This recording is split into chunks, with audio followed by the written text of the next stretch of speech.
With the Survey add-on for Gravity Forms, you can interact with your audience to collect market research, gauge customer satisfaction, and even survey your employees about their job satisfaction. Surveys make it easy to engage and interact with your site visitors, collect feedback, and make educated decisions based on user responses.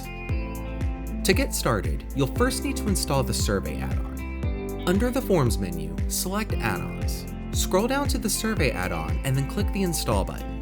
WordPress will automatically download and install the add-on. When it's finished, select Activate Plugin to enable the Survey add-on. Alright, now let's create a survey. You'll find the Survey field under the Advanced Fields toolbox in the Form Editor. Click or drag to add a new survey field to your form. Open the settings for the new field and enter a statement or question in the Survey question field. Next, select the type of field you'd like to use. In addition to the typical radio buttons, checkboxes, text fields, and drop-down lists, there are 3 field types specific to surveys: Likert, Rank, and Rating. We'll take a look at all 3 of these.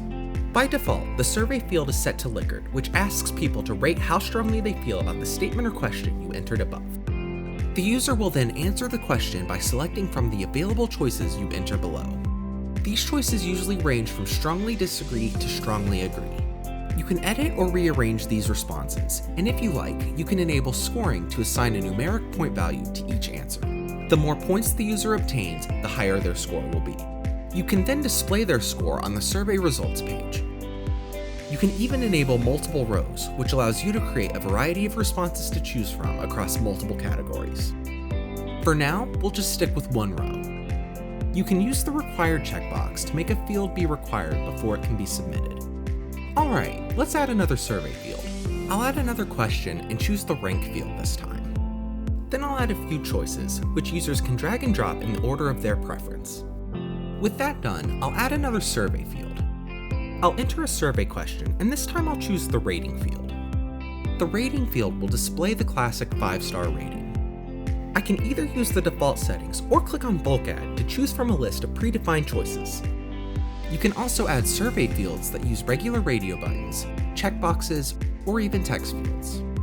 When you're satisfied with your form, be sure to click Save Form. You can review the results of the survey by clicking on the results link that appears when you hover over the name of the survey. Here, you'll find the frequency of responses to your survey questions. You can filter the results by setting conditions or selecting a date range. If you found this video helpful, please consider liking it and subscribing to the channel for similar content. Thanks for watching.